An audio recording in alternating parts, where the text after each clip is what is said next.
music, fashion, even what you guys do. It's all creative. It's all creativity. It's all do with the creative side. It's all tied into art for us.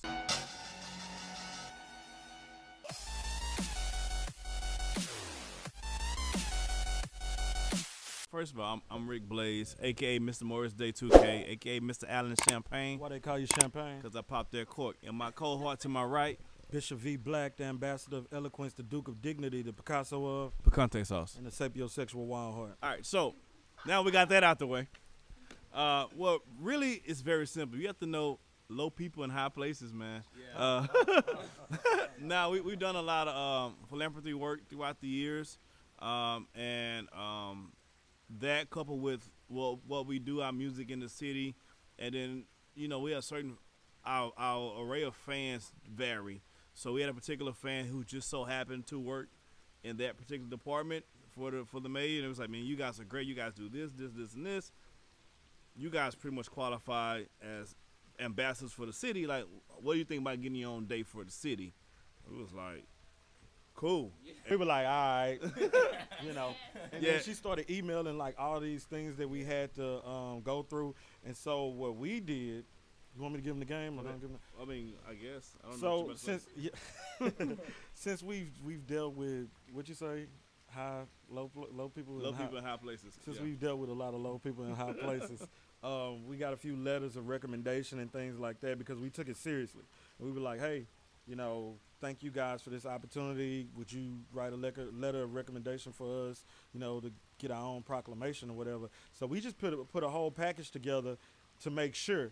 Like, yeah, you can check everything that we're doing and see that it's authentic, but nah, we're gonna make sure that we give you this whole little packet, and so you can fully understand the group's history and where we Right. come from. And that those letters of recommendation included judges and doctors, politicians, former strippers. Like, we got a little bit of everybody. Yeah. We all for the people, all people. Right. So and they pushed it through, no pun intended, and here we are. Hey, you're pretty funny this interview, man. Thank you. Funny. What are some examples of the philanthropy work that you guys participated in?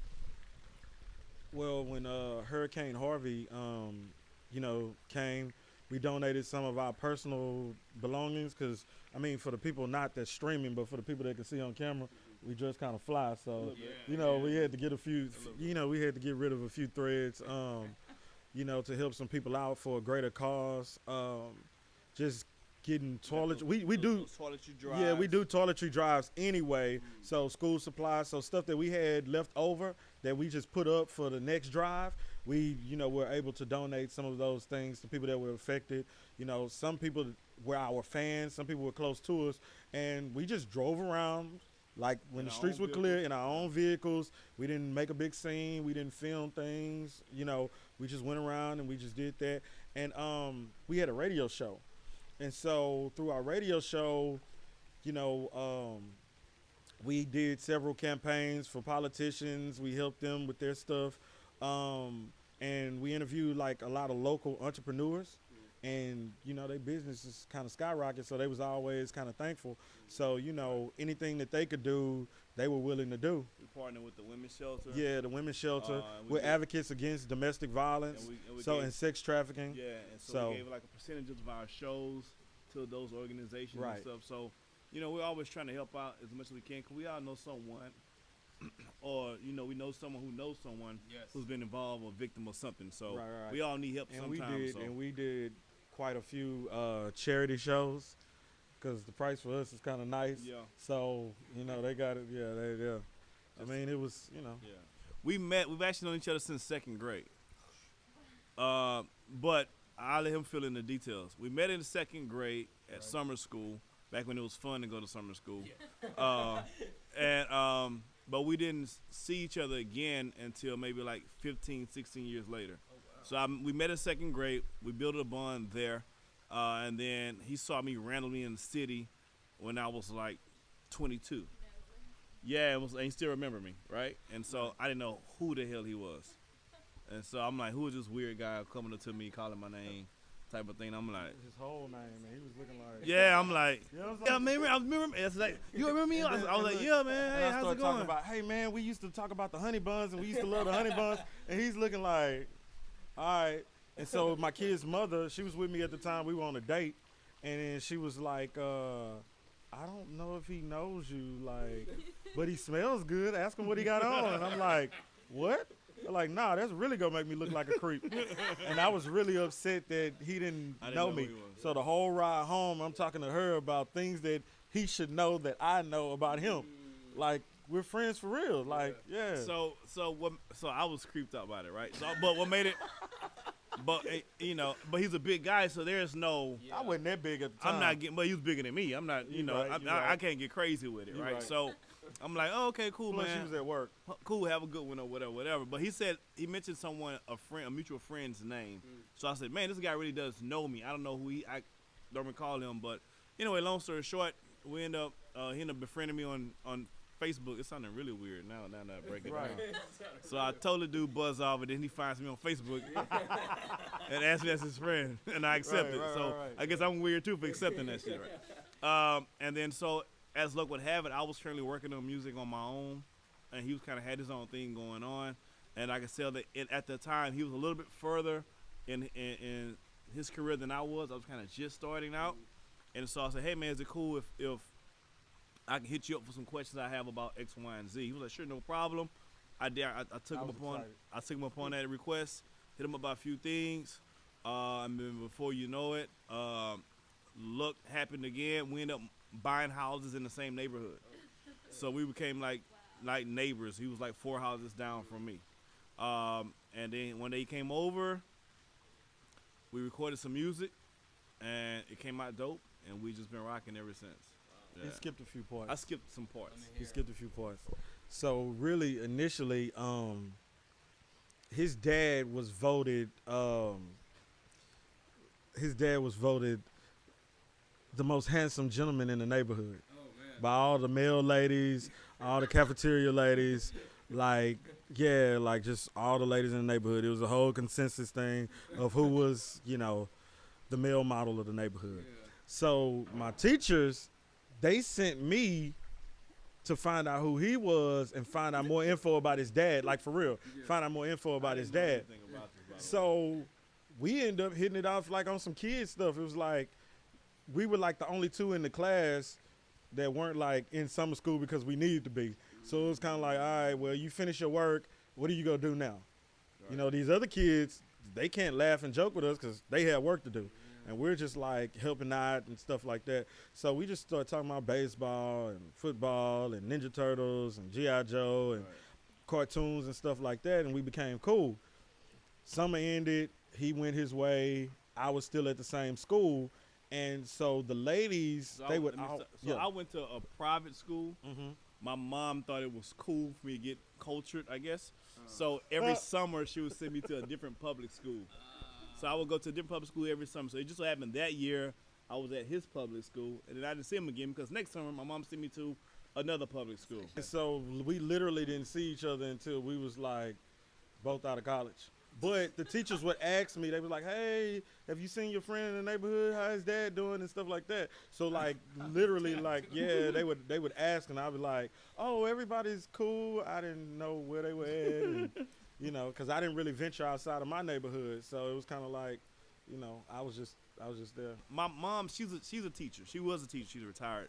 So I don't know. I don't really know if it was more so of a genius part on her to give me different experiences, or if it's more of I'm getting his boy out my hair for the summertime.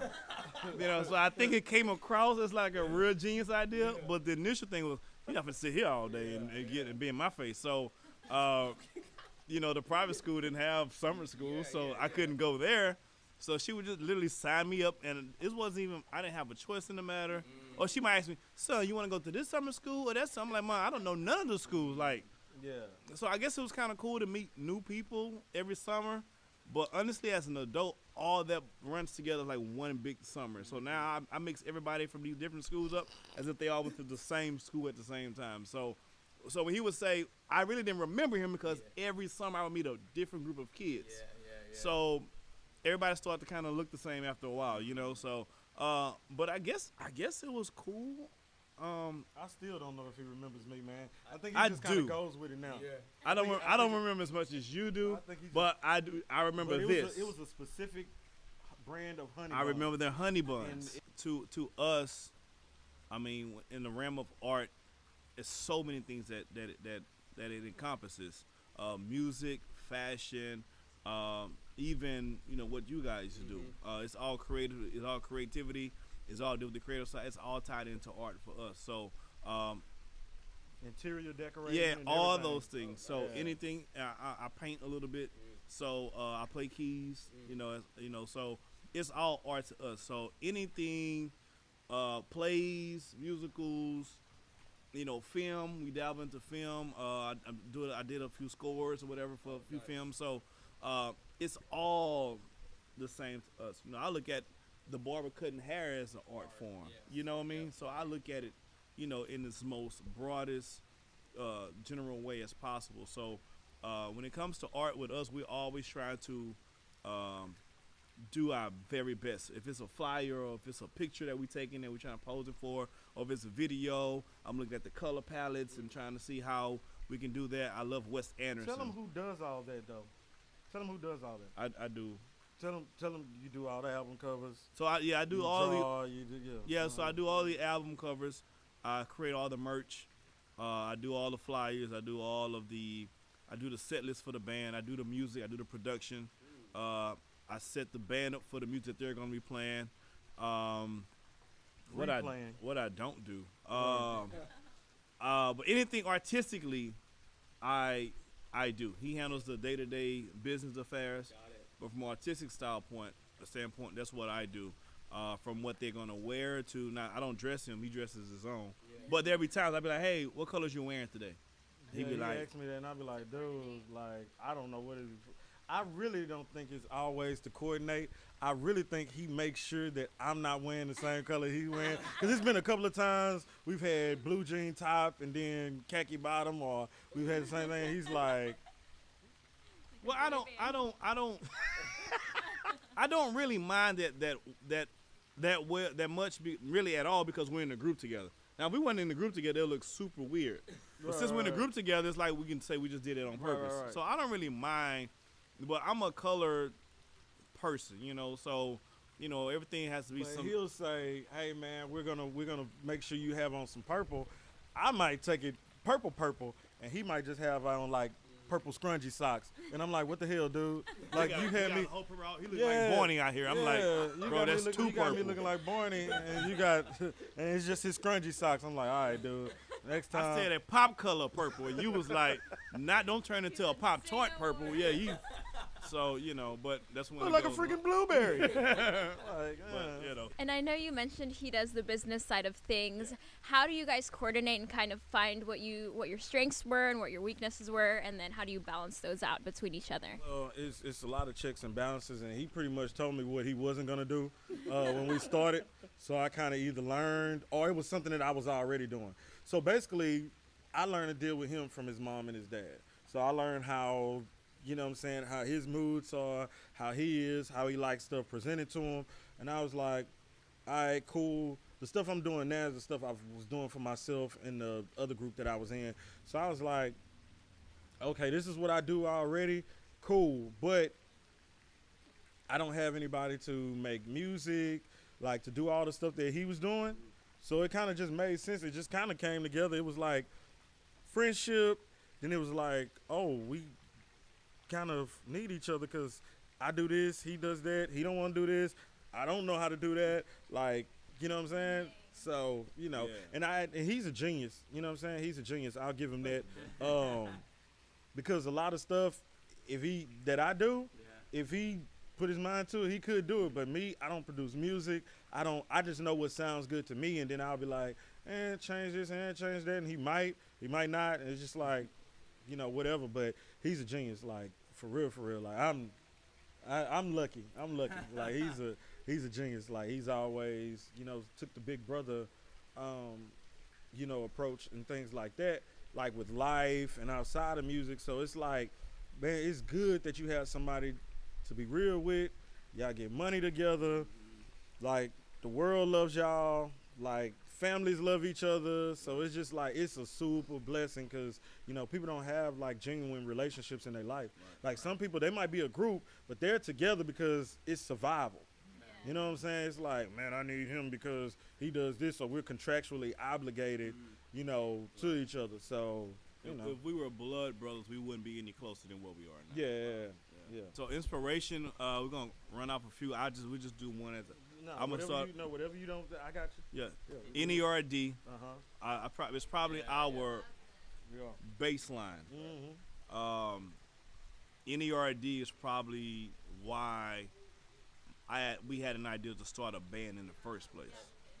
That to me, I built from there. You know what I mean? But when I heard for those who don't know, I hear NERD is Pharrell's rock group. Right. Pharrell, Chad. Yeah. So people just know Pharrell now from Happy and things like that, which is cool. But he had a whole nother life before that. So so when I heard that, I knew. Oh, somebody understand where I'm coming from, you know. So just to piggyback outside of that, just from everybody from Aretha Franklin to Prince to Morris Day to Radiohead to Nirvana to Heavy D to it just goes on to Tupac to NWA. Like our influences musically comes from everywhere. Madonna, Janet, Selena. So it's not a one genre or one particular type of sound, and our music reflects that. We don't fit in a particular genre, particular box. I know it's so convenient and it's so easy to put people in a box, but that's not really. We look at music as modern art. Our music as modern art. Sure. When you look at a painting, it means whatever it means to you, and it means whatever it means to that person. And music, or the type of music we decide to do to paint this picture, is no different than whatever vehicle we decide to use to get to our destination. Right. So if I want to drive, I used the analogy before, if I want to get from Houston to Dallas, there's a lot of different ways I can get there. I can catch a bus, I can drive, I can fly. If I'm silly enough, I can walk, right? So music, when we decide to do a particular song in R&B form or a rap version or a rock version, that's just a vehicle that we choose to get to that destination. You know what I mean? So, and some feelings, and some things, it comes across better if it's done a particular way. If I want to tell a young lady how much I care for her, like that goes across a whole lot better like that than if I was to try to rap some hard. Right. To us. To us. The women that we like. Right. You can't just be. No one is talking rough like that in the bedroom like all day long. Like that's not a reality, right? No. So we understand that, and most of our fan base are women, so we cater to them. So we just use different vehicles to get our music across. So I can't yell gang gang in the bed. I can't do that. I mean, you can. That'd be really weird. It'd be really weird. I'm gonna try that. Nah. I'm gonna try that. Thank you. I'm gonna try gang gang. Gang gang. Yeah. I'm gonna let you know how that goes. Gang. I'm on one of those Migo ad libs or something. The music from the era we grew up in, you could literally hear. They didn't have very many rap stations, so when you heard a rap song on the radio, it had to be big. But it'd be like you might hear Madonna, or you might hear, you know what I'm saying, like Nirvana or something, and you're like, okay, but what was that song before? Because you couldn't rewind it. It wasn't like on the computer, so it's like. Well, back when MTV played videos, yeah, right? You would hear, it'd be a mesh of everything. You'll see a Madonna video, a Jamiroquai video, and then Ghostface. Wu-Tang, and then you turn around, I wanna be with you. So, it's like, okay. Those experiences. I see you, Hootie. Yeah, allowed us to open our minds up and realize that it's more than just one type of music, And we just use that in our music as an influences today. And the crazy thing, like all of our classmates or people that knew us not as a duo before then, they say the same thing like about us. Oh, he was always dressing like this. He was the only dude in Houston I seen wear Timberlands. Oh man, you were the only dude in Houston that used to, always wear the Bill Cosby sweaters. That was awkward. So yeah, it's just like, oh man, you was doing this, you was doing that. And so, like, even the style that I have on now, like, I know the people that's streaming can't see it, but check out our pictures, Blaze X Black on Instagram. You have to stay, like, young and youthful in your dreams. Right. So it just lets me know, it's like, man, if these guys weren't, like, these guys are talented. Like, they're talented now. Some of the subject matter, you can be like, but we all had our things where we like Cash Money and No Limit and all those other stuff, you know what I'm saying? So it's kind of like, hey, what's good for the goose has to be good for the gander. Right. So they took it back to the 80s when it was just like the, you know what I'm saying, everybody was high and the cocaine and everybody in Studio 7 with Rick James and all those guys and Richard Pryor and all that, they all was high. They all was, you know what I'm saying, it was just different types of drugs, but. These drugs today is just too hard for a lot of people to take. You know what I mean? Everybody's not built to do drugs. Right. Like, right. It's like, you know, it's kind of like weightlifting, right? You're not going to lift the same amount of weight, do the same reps, do the same thing, have the same routine. It's not going to shape our bodies the same way. Right? So I think, and then I think when it comes to the drug, first of all, so you saying it needs to be a keto plan for drugs? You need to have a keto. You need to have a keto drug plan. Yes, that's exactly what I'm getting to. But as far as the artist goes, yeah, a lot of the new artists, we like it. A lot of the stuff, you know. Something that's not our cup of tea, but yeah, it's cool. My only issue with the art form today, and the reason why I mentioned all these different genres of the yesteryear, is because back then, I'm sounding dated, but in the past, you could get anywhere you will find NWA, you can also find Mariah Carey. Or you find Mariah Carey, you can also find Outkast. You find Outkast, you can also find Blink-182. Sure. Like, you can find all these artists in the same area, in the same context, of the same content. Nowadays, everything is just sectioned off. You know what I mean? Right. Even the playlist. It's not really. It's a playlist based on that is artist. Really monetized, so it's like the corporations are controlling. Correct. So things. my thing was, I just wish that the everyday people have access to everybody. Truly, it's the appearance of access to everyone, because you can look everybody up. But if you don't know where to start, then how you gonna look somebody up? You know what I mean? So like I said, when MTV used to play these different genres and these different artists back to back to back, it opens you up. You was like, oh snap, I didn't know who this was.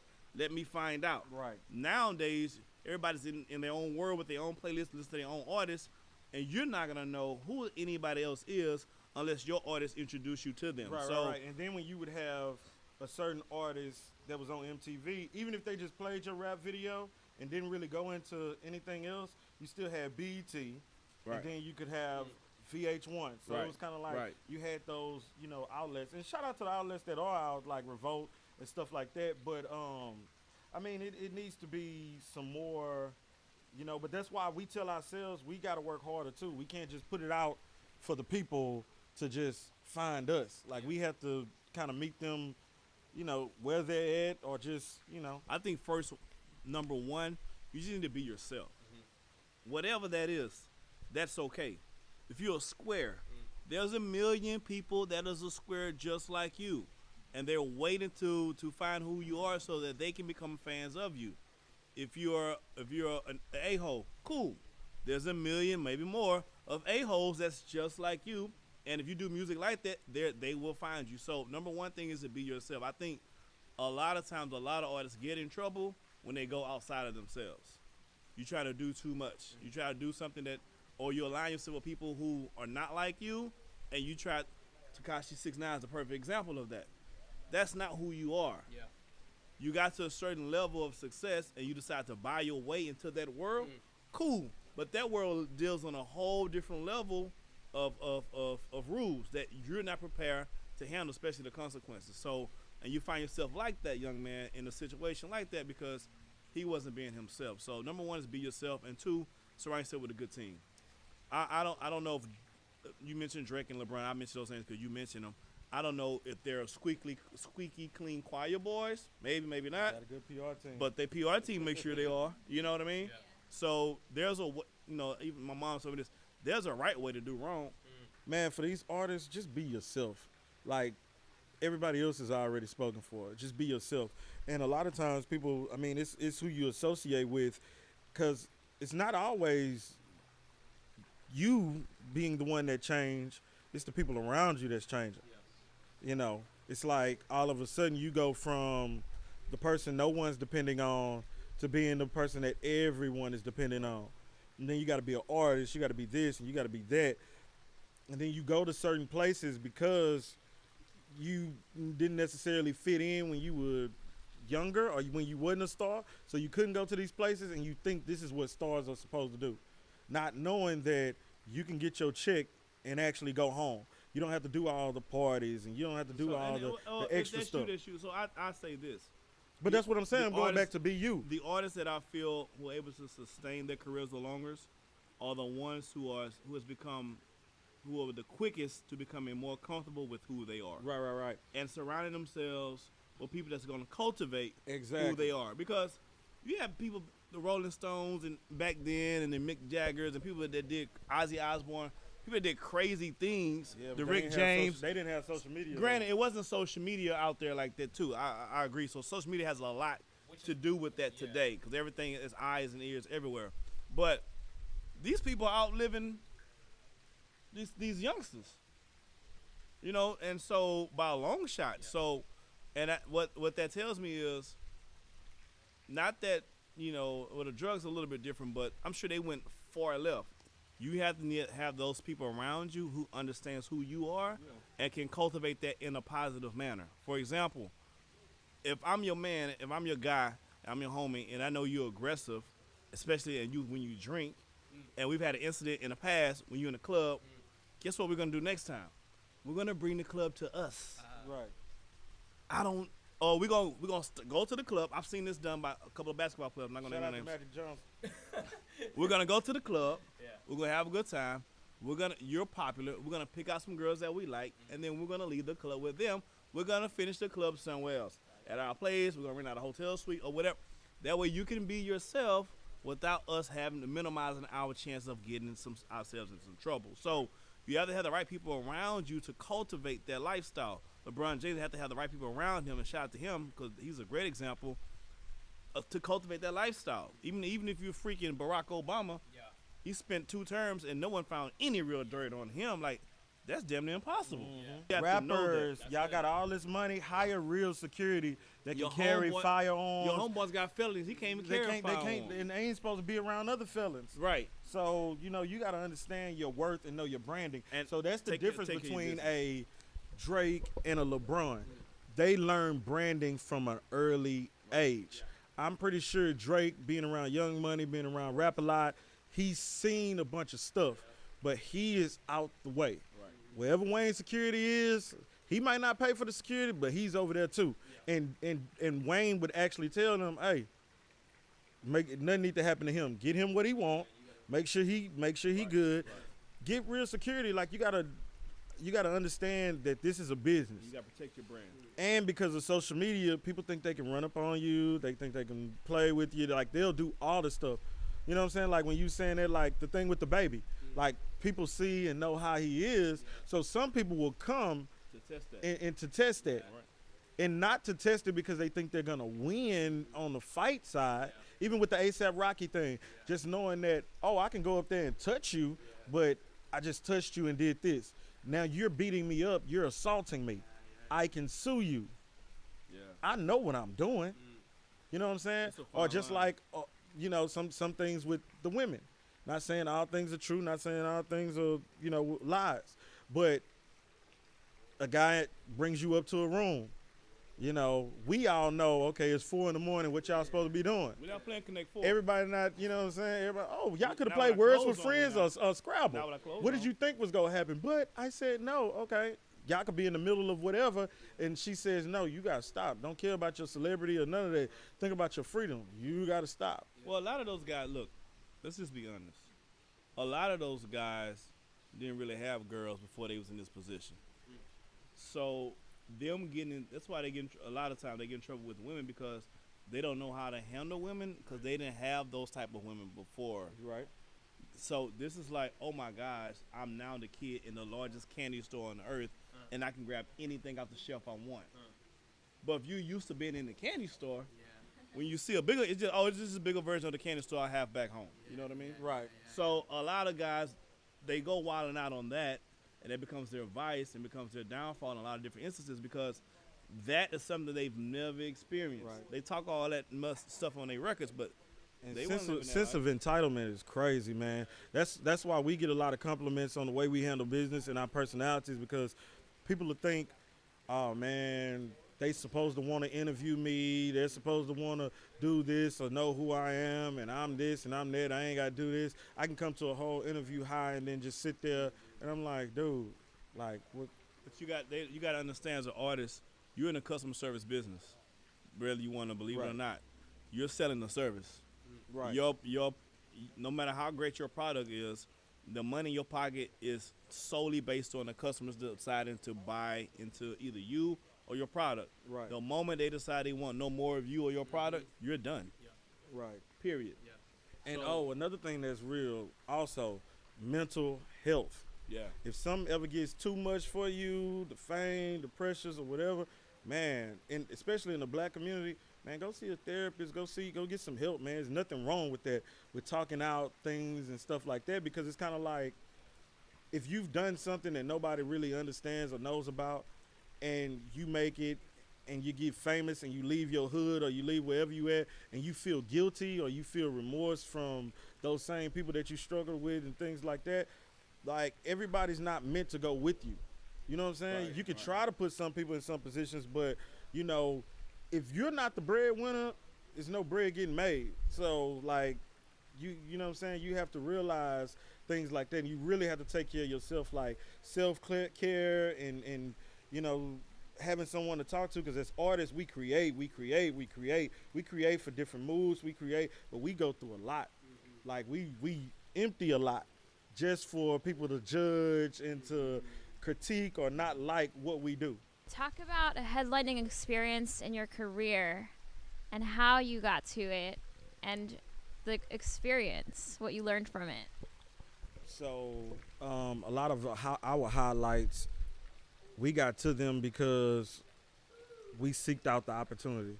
We didn't wait for it. We didn't wait for nobody to call our phone, to send us an email. Oh, we see you doing this. We see you playing here. We see you playing there. We're like, no, we do our research. What kind of artists do you have? What's the capacity of your building? What kind of liquor do you carry? Are our sponsors carried in your venue so we can do a joint promotion? Like the capacity, everything. Like we try to figure that out so we know how to put a package together specifically for this show. You know, and so like some of our events is, you know, being in the right place at the right time and taking advantage of the opportunity, and then somebody there seeing us and saying, hey, well, you guys will be, you know, a good fit over here, or us even pitching the idea, well, you know what, our people like this, our people like that, we should be there. We're going to have this, we bring this many people, this demographic, household income of this, like that. We break it down like FAFSA. Like, yeah, we like, yeah, like we have to, because like in the beginning, like nobody gave us nothing. Like we had to take it, like, you know. Right. There's very few, speaking for us specifically, there have been very few given opportunities. Either we've kicked the door down ourselves, or someone's gave us a slither of a, can I curse? A slither of a half-ass opportunity, and we just blew it open, and it was undeniable. You can find all of our information on our website, blazeandblack.com, or you can find us on IG, Blaze, the letter X Black, as well as Facebook, Blaze X Black. For shows, You got to spell out Blaze and B- Black, because people be thinking it's Blazing Black. And No. They put an N. okay, In it, yeah. Blaze, BLAZE, Uh-huh. the letter X, and then Black, BLACK. Uh-huh. I'm Blaze. That's Black. The X is for the and sign, right? Right. Which is New Age. And on the website is Blaze, BLAZEANDBLACK.com. Our shows, upcoming shows. When you guys hear this, it will be, our next show will be Shit, in we'll be out. February. Holla at us. We're gonna be in Austin February the 8th, man. Holla at us. Yeah, Get follow us. us on social media. DM You can us. get all that. Yeah, Blaze X Black IG, Blaze X Black Facebook.